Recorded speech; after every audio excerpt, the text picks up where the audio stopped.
5 transfer needs underlined by the FA Cup third round. Newcastle require a centre-forward, and so much more besides, while Arsenal, Leeds, and Burnley must all source different midfielders.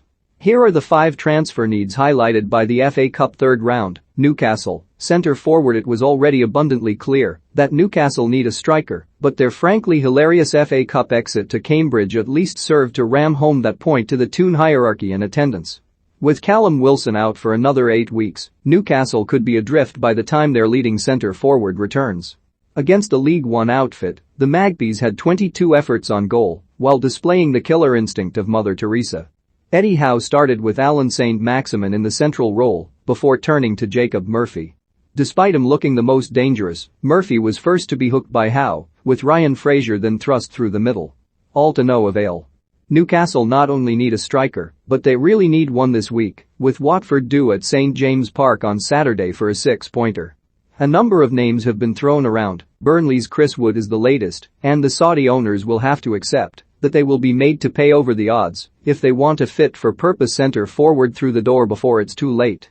Arsenal, central midfield Mikel Arteta didn't need a woeful showing at Nottingham Forest to identify the need for new signings. Obviously we are going to move, and we are going to look for options, because we are very short, he said in his pre-match press conference. He doubled down on that post-match. I think it's clear where we need to strengthen. Arteta also spoke of the need to maximize every transfer window, and the manager isn't prepared to wait until the summer for reinforcements. The fact a Champions League place is within their grasp will strengthen his case with the Arsenal board, and when Stan Kroenke opens his wallet, surely the position to prioritize will be central midfield. Albert Sambi-Lokonga was the only senior midfielder available to Arteta on Sunday, with Thomas Partey and Mohamed El-Neni away at Afghan and Granit Xhaka dealing with a dose of the Rona. Even when Arteta isn't short on numbers in the middle, he remains short on the necessary quality.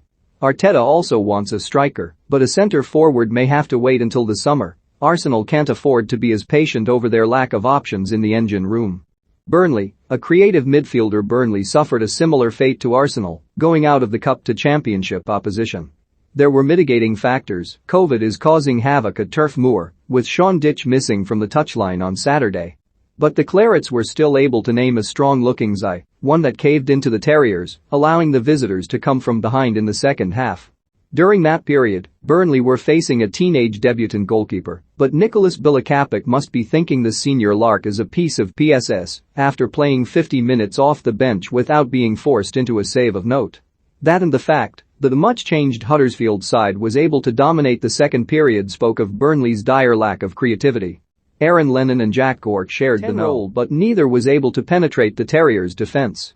Burnley were interested in Aaron Ramsey, but the Juventus star did not reciprocate the sentiment. So Dyche is left looking for a source of creativity as the Clarets desperately try to keep up with Newcastle and Watford, who have already strengthened and will continue to do so throughout the rest of the month. Leeds, a midfielder Marcelo Bielsa is yet to win an FA Cup tie, but the Leeds manager could be excused his line-up for the trip to West Ham on Sunday. Leeds are absolutely riddled with injuries right now, as they have been for most of the season. Bielsa prefers a smaller squad, but Leeds' fitness woes this season have highlighted the risks of such an approach. The Whites played 3 untried teenagers, with Sam Greenwood given his first start in attack. The teenager lasted only until the break, with Bielsa's lack of options in attack all too apparent. Bielsa, though, recognizes that signing a new striker might not be a savvy move in the long term. While he was shorn of Patrick Bamford, Joe Gelhardt, Tyler Roberts and Rodrigo, none are expected to be long-term absentees, though Bamford's continuing setbacks must be a huge concern. Leeds are light too at centre-back, and in midfield in their engine room has to be the priority this month. Lewis Bate was given what to many felt like a belated debut, but, like Greenwood, he lasted only the first half. Like Burnley, Leeds have been credited with an interest in Ramsey, while a loan move for Ross Barkley is also a possibility. The Whites also retain an interest in Huddersfield's Lewis O'Brien, and their injury woes might make Leeds more open to meeting the Terriers' demands than they were during the summer.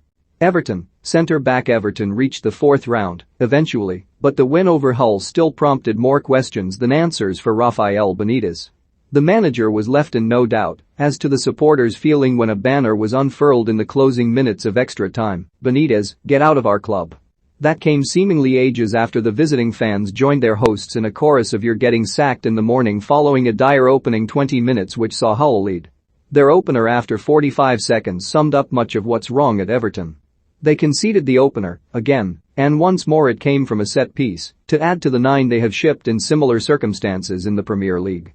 The Toffees' defending was wretched, and while Benitez has already addressed the full-back situation, he remains short of a dominant centre-back, especially if he is to persist with a back 3 and 2 screeners, a system which has been pulled to pieces by Brighton and Hull in the last week.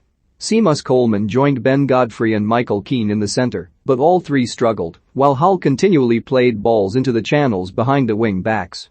Benitez eventually reverted to a back 4 when he withdrew Jonjo Kenny for Abdoulaye Doucoure, and that might be the way forward for the Toffees. But if Rafa is insistent on sticking with 3 centre-backs, he could really use another quality addition. Ideally one that doesn't mind putting his head on set pieces.